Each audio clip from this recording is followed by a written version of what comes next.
চিত্রাঙ্কন প্রতিযোগিতা ক বিভাগে বিষয় ছিল বাংলাদেশের পাখি। প্রথম স্থান অধিকার করেছে সায়ারা নূর আরিয়া। সায়ারা নূর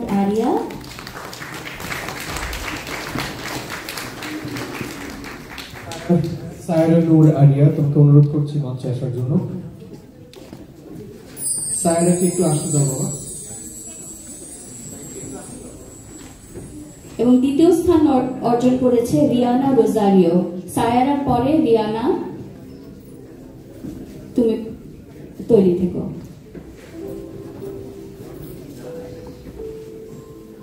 সব শিশু কিশোরদের অনুরোধ করবো পুরস্কার গ্রহণ করার পরে মঞ্চে কিছুক্ষণ আমাদের সঙ্গে থাকার জন্য। রিয়ানা, ওদেরকে আমরা করতালি দিয়ে আরিয়া সবাইকে করতালির মাধ্যমে উৎসাহিত করি। অনেক অনেক ধন্যবাদ। রিয়ানা রোজারিও তৃতীয় স্থান অর্জন করেছে মৃন্ময়ী পাল স্নেহাল। মৃন্ময়ী,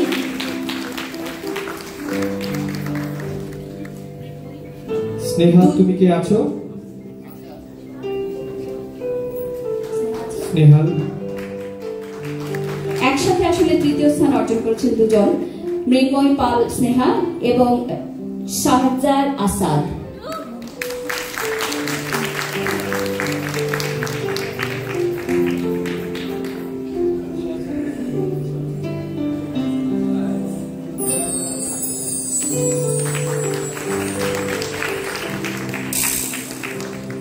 এরা তো যথাযথ পুরস্কার প্রথম, দ্বিতীয় এবং তৃতীয় স্থান অর্জন করেছে, কিন্তু যারা অংশগ্রহণ করেছেন আমরা তাদেরকেও নিরুৎসাহিত একেবারেই করবো না। আমি এবারে মঞ্চে আমন্ত্রণ জানাচ্ছি সায়া চৌধুরীকে। সায়া চৌধুরী,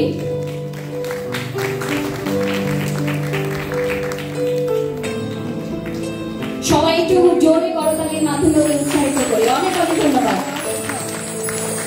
এরপরে আসছে দীপাঞ্জল দাস উৎসব।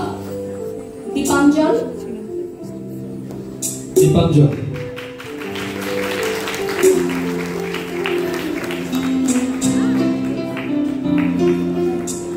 এরপরে মঞ্চে ডাকছি সামায়া চৌধুরীকে। সামায়া চৌধুরী, সামায়া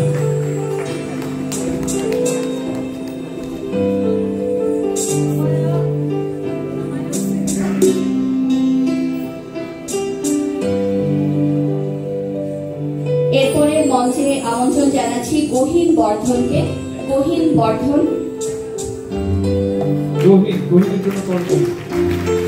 এবং এরপরে আসছে মঞ্চে আসছে নক্ষত্র বর্ধন। ওরা দুই ভাই, গহীন এবং নক্ষত্র বর্ধন, ভাই এবং বোন।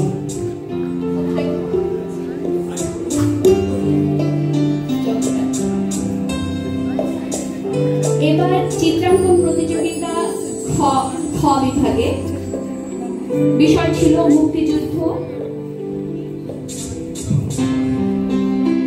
প্রথম স্থান অর্জন করেছে প্রয়াগ ঘোষ। প্রয়াগকে আমি মঞ্চে আমন্ত্রণ জানাচ্ছি। প্রয়াগ ঘোষ, প্রয়াগের জন্য একটা করতালি। প্রয়াগের জন্য একটা করতালি। দ্বিতীয় স্থান অর্জন করেছে দৈপায়ন দাস উপম। দৈপায়ন, দৈপায়নের জন্য করতালি। এবং আবারও তৃতীয় স্থান একসাথে অর্জন করেছে দুজন, ধৃতিমান দেবনাথ এবং অ্যালেক্স অস্কার রোজারিও। ওদের জন্য জোরে একটা করতালি সব শিশুদের জন্য।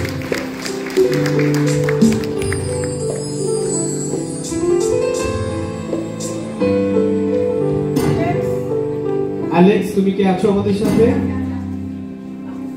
অ্যালেক্স আসছে, অ্যালেক্সকে একটু জায়গা দিই আমরা।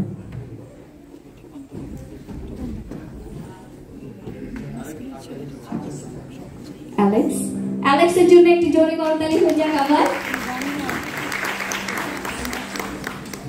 এরা ছিল আমাদের আজকে চিত্রাঙ্কন প্রতিযোগিতায় অংশগ্রহণকারী।